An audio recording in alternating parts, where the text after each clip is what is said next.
States senator from 3 different states. Oh. Illinois, Minnesota, and Missouri. So how is that for a trivia question for you? That'll stump the best history professor, I guarantee. I didn't know that. And James Shields is interesting for another reason.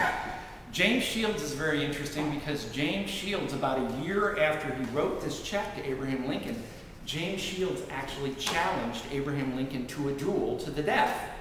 And to understand how that happened, you have to understand that Shields and Lincoln were of opposite political parties. Shields was a Jacksonian, or later a Douglas Democrat here in Illinois, and Abraham Lincoln, of course, was a Whig prior to the formation of the Republican Party in the 1850s.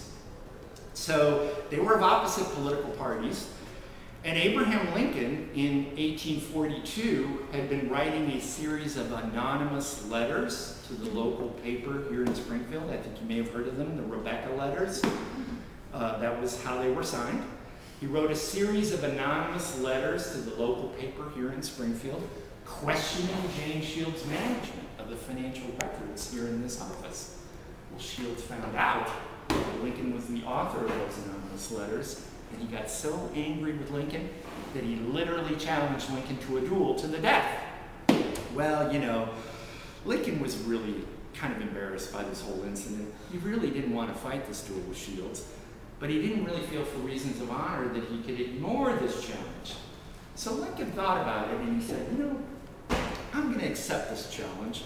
And he said, because he realized that as the man who had been challenged to the duel, he, Lincoln, got to choose the weapons for the duel.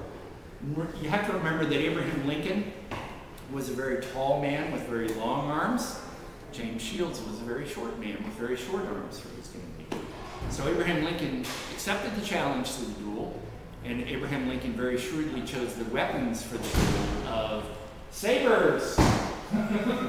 So when little short-armed Shields realized he's going to have to fight a duel to the death with long-armed Lincoln, he went to Lincoln and he said, you know what, Lincoln, I thought this over, and I think we can resolve our differences without actually fighting this duel. So just one of the many interesting characters that was here in this building at that time. So we're going to go over now to the Illinois State Library. If you have any questions.